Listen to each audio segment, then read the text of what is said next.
Even in defeat, Eala proves she'll need a bigger court next time.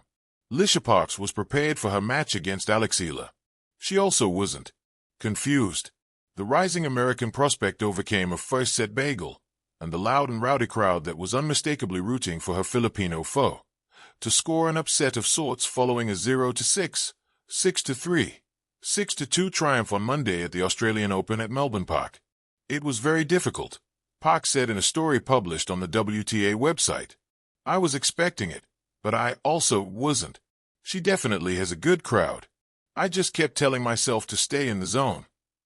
The crowd worked its way to Park's nerves and game in the first set, and the world number 100 needed an inner monologue to shut out the noise and take the first two sets to see off the world number 49 Eala.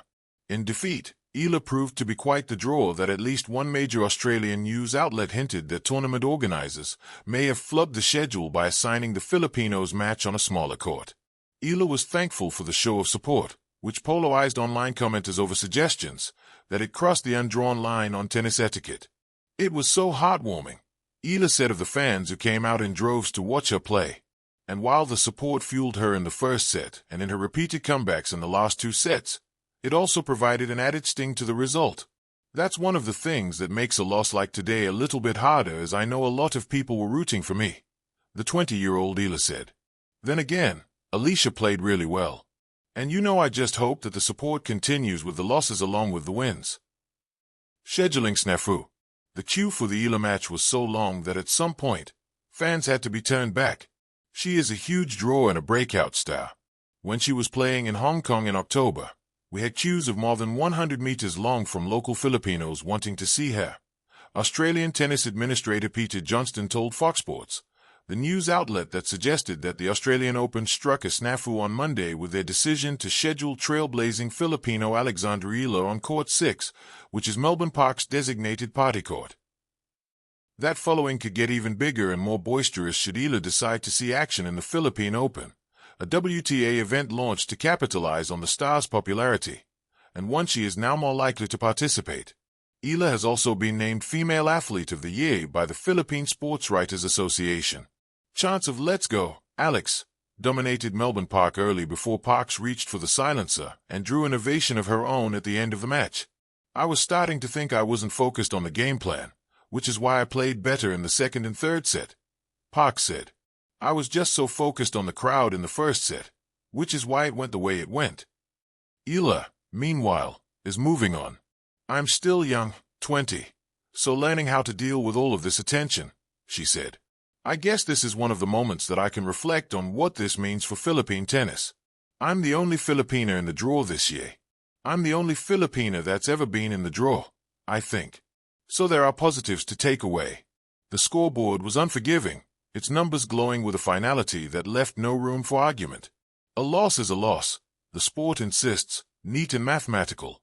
But tennis, like life, has never been only about numbers.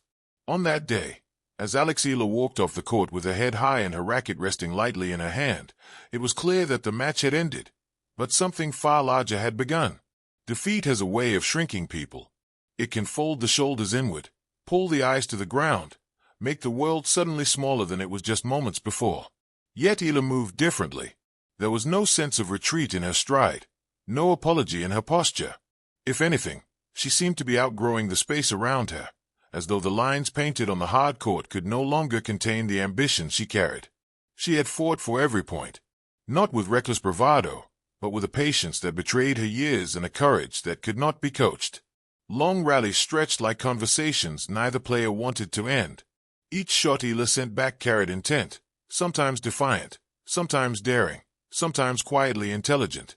She lost the match, yes, but she won something subtler and perhaps more enduring, recognition, not just from the crowd or commentators, but from the game itself.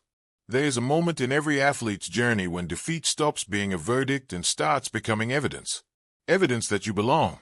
Evidence that you can stand on the same stage as those who once seemed impossibly distant. For Eala, this was that moment. She was not overwhelmed by the occasion. She met it, absorbed it, and answered back with her own rhythm. The crowd sensed it too. Applause lingered longer than protocol demanded. It wasn't the polite clapping reserved for effort alone. It was the applause that says, We see what's coming. Tennis fans are connoisseurs of potential. They know when a player is merely passing through a tournament and when one is laying the groundwork for a future retain. Stronger, wiser, more dangerous. Eala's game told a story of growth in motion. Her footwork traced confident patterns. Her baseline play showed maturity, and her shot selection revealed a mind already thinking several points ahead. Even under pressure, she did not abandon her style. She trusted it.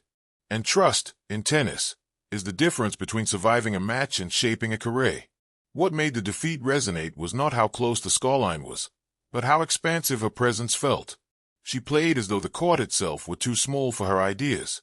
Angles widened. Depth deepened. She pulled her opponent into corners, into sprints, into moments of discomfort. For stretches of the match, it felt as though Eala was testing the boundaries of the arena, asking quietly but firmly, "Is this really all the space I'm allowed?" In many ways, tennis is a lonely sport. There are no teammates to cover a weak moment, no shared responsibility when things go wrong. Every error echoes.